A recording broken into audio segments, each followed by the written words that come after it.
Hey guys, so you might be wondering where to embed your Leadformly form on your website or how to embed it on your website.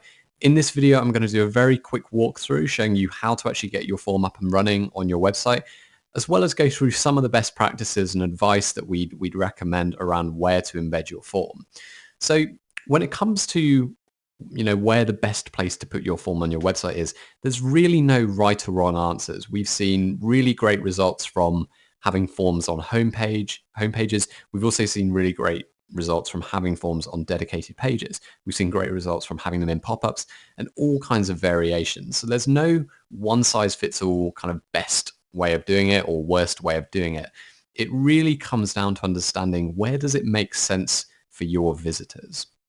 At the end of the day, a form is a way of kind of bridging the gap between when someone is ready to inquire with your business or learn more about a product, where it makes sense to prompt them with a form to get them to learn more. And so for some websites, for some businesses, that may be on the homepage. For other businesses, it may be a bit further along. So I'm going to show you a few examples and just explain kind of why we have forms in certain places on those websites. So the first example is the leadformly.com homepage. Now we have, as you can see here, a Leadformly form directly on the homepage as the first thing that you see. Now the reason for this is that we want to segment people as soon as they get to the website and help them learn more about the product in a way that makes sense for them. So we want to tell agencies about how Leadformly is beneficial to agencies. We want to tell startups how it's beneficial to startups. So having the lead capture form here right at the front and center of the website makes a lot of sense here. So if your business is similar where perhaps you've got a lot of products on your website and you want to use a form to get people to the right product quickly or the right product or service page, you could use a Leadformly form for that. Also, if you want to give some kind of report or some kind of personalized advice, generally what we find with having forms on homepages is that it makes sense when you're trying to kind of, if people don't need to learn too much about your product or service in order to feel comfortable inquiring. And if you want to do it in a way where you're segmenting people into different buckets and sending them to different places on your website. Another example, here we have the Venture Harbor website. Now, in this example, we have the Leadformly form on a dedicated page, this is not the homepage. This is actually linked to, at the top of every page, we have this link that says get a proposal. And we link people to this dedicated page that has nothing on it except for a Leadformly form and a little bit of information about what they're going to get if they submit the form. So the rationale here, and for example, why we don't have this form on the homepage is that in this instance, the outcome of the form and the purpose of this website is for people to inquire about digital marketing services. Now, generally speaking, people want to know a little bit more about the company. People want to read about what services are offered before they inquire. And so in this instance, it doesn't make sense having a form like this on the homepage because it's kind of asking too much too soon. People don't yet know if they need that service. We actually ran this as an experiment on this website, and we found that when we had this form on the homepage, it really didn't convert very well. I think we had something like a 1% or 1.4% conversion rate. We added the form at the bottom of the service pages, and the conversion rate was much better. I think it was around 4 to 5%. On this specific page, people coming to this page, the conversion rate is around 60%, so very, very high. And so now the goal for this website is to get people to this page because we know it converts really well. So as you can see, two completely different approaches. Here we've got it right on the homepage as the first thing they see. Here we've got it as a separate page where we're leading people to it from other sections of the website.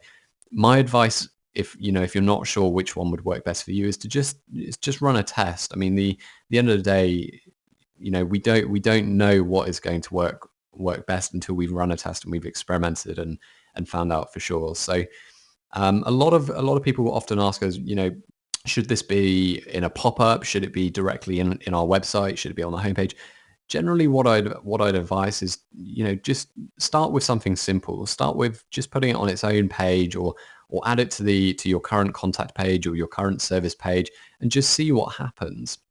I wouldn't start off by going kind of too complex with pop-ups and doing anything too complex, because you might put all of that effort into set up all the pop-ups and when those pop-ups are triggered, and then it may not work. So I'd always advise start simple, just embed it where it currently makes sense on your website. See the difference between what you're currently doing and the results with the Leadformly form, and then optimize from there. From that point, you can then test that version versus a pop-up, or that version versus having it on a different page. So always start simple with the thing that is easiest to do, and then optimize from that point onwards. So next I want to show you how you can actually embed a form on your website. So once you've finished building your form, you should land on a page that looks something like this, where you're able to get your embed code for your form. So as you can see, we've actually got two different embed codes. We have a simple embed code and we have the raw embed code.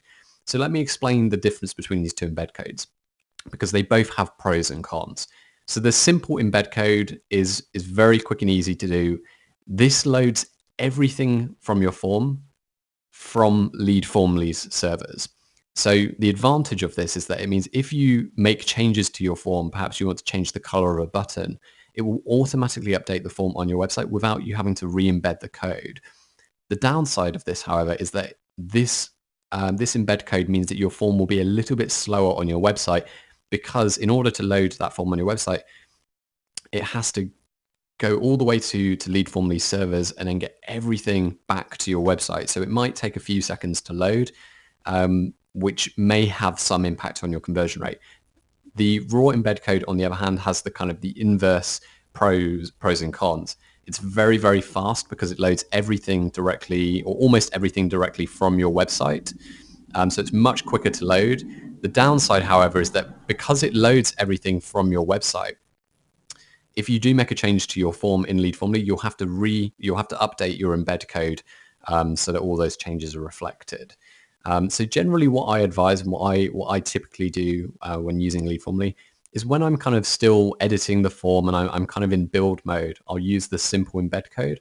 And then once I'm happy with the form, I'm completely done, ready to push everything live, I'll switch it over to the raw embed code so that I can have the best user experience and the form loads as fast as possible.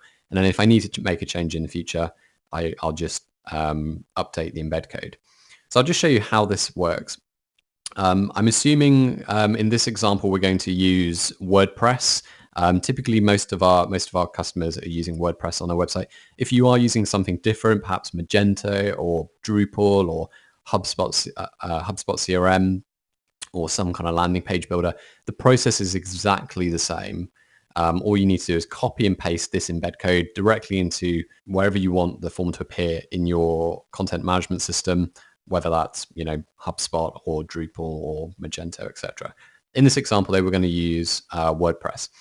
So if we want this to appear on WordPress, you can copy and paste this code anywhere you want your form to appear. It could be in a post in WordPress, it could be in a page, it could be in the direct theme files if you wanted it to be hard-coded into the theme. Generally, you're going to be copy and pasting this into a page. So all you need to do is copy and paste the code, go to your WordPress installation, either add a new page or go to an existing page, and then all you need to do is paste the code directly into WordPress.